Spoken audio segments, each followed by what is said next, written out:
So today we actually went kayaking, and kayaking is something new and it's a new experience to me. So actually I've done rowing before, so I've likened the two to each other, and I thought that, you know, I have experience with this, that yeah, I should be fine in the whole concept of everything. So when we got to the venue of where we were going to do it, they said, okay, 3 doubles, 1 single. And when they said 3 doubles, 1 single, the first thing that came to me is that I want the single.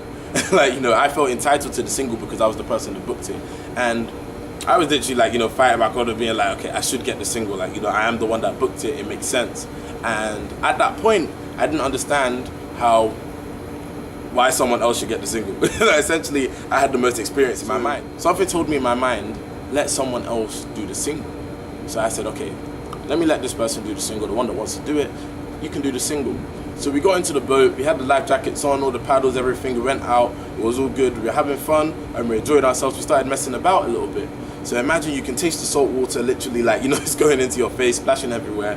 You're moving like, you know, like that, and it's all good. Like, you're enjoying yourself, and like, it's just amazing. You can see all these views, you can see all the buildings, you can see like the water, you can see even animals like going around in the water with you.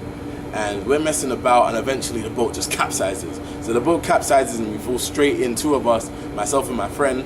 And some of you that know me know I'm not the best swimmer. So when I was there, know that, yeah, I know how to swim, but I don't, it's like more I know how to survive more than I know how to swim. So even then, I knew how to survive, and it was like, okay, I can survive, it's fine. But then when I got in the water, something clicked to my mind to understand that, you know, there's no floor. So if there's no floor, no matter how much I can swim or I can survive, I can still go straight down. And you can actually rely on to keep you up apart from your life jacket. And my life jacket was actually slipping off me slowly. So as it was slipping off me, I literally started panicking, and I was going, okay, I was looking around. If you see how your eyes enlarge when you're panicking, it looks so different. So my eyes enlarged, I was panicking, I was going thinking, how am I gonna do this, how am I gonna do this? You know, I could taste the salt water coming into my nose. And at this point, my friend tipped over the boat and flipped it back. And when he flipped it back, he actually made it easier for me to jump onto the boat. So as I went onto the boat, I was like, okay, I'm alive. Like, you know, I've survived this. But imagine if I was in that single by myself. Imagine if I let my entitlement and my pride take over, because I wouldn't have been able to tip that boat back over by myself. So I would have literally been struggling by myself.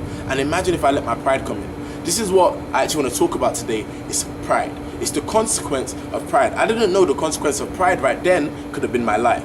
I didn't know the consequence of pride at that moment could have been me going all the way to the bottom and never coming back up again. And this is what I want you to know, that pride can be something that sinks you. Pride is actually something, think of it, liken it to a balloon. Because at the end of the day, what do we feed our bodies? Our bodies are finite materials, our egos are finite.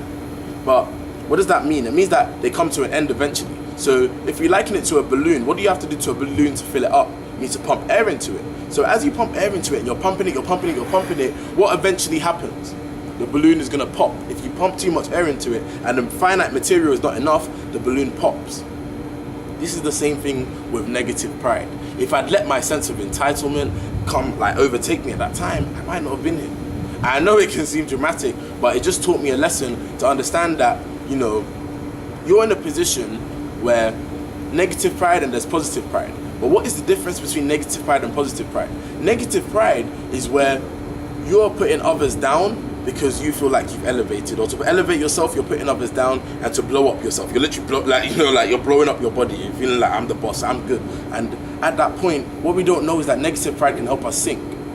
And what is even more amazing is about the fact that when a balloon pops, what do we see? Nothing. It was empty. It's the same thing with pride. All you're doing is filling yourself up with empty substances. But why do we do this? Why do we we don't even realize that we're doing it sometimes. I didn't realize in the moment that it was negative pride, but why? Why is it that we do negative pride? It's because sometimes there are issues or there are insecurities that we're not willing to address. Maybe the fact that, you know, I couldn't swim confidently was an insecurity that I never wanted to address. Maybe that there's multiple factors that could be why I felt entitled to that. But what I'm telling you now is that if we're not aware of the pride that we're giving out, positive pride is real. Positive pride is you understanding and seeing the value within yourself and seeing the value in someone else and then bringing them up with you, rather than you just bringing them down to go up. This is something that actually occurred to me, while not after I was kayaking, but before. But when this happened, it clicked straight away that you can either elevate with people or you can literally elevate by yourself. It's so much easier to pull someone down than it is to lift someone up. Well, which one is more rewarding? Which one is more rewarding? It's that simple. So what I'm talking to you about today is just the fact that don't let your pride be the reason that you sink.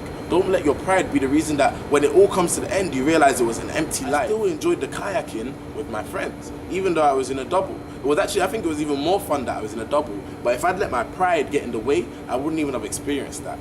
So just understand that you're in a position where you can allow pride to control you, or you can use it to help and influence other people. So this is why I'm talking to you today. I literally haven't even showered. You can probably see the ash on my skin already since we got back from the kayaking. So what I'm going to do is I'm going to hop into the shower, but I'm going to say thank you to the person that actually helped me today. And I want you to thank someone in your life that you might not realize right now, but I want you to think about someone that is helping you in a way that you might not understand right now. I want you to go back and say thank you to them, because that appreciation can be so much more powerful and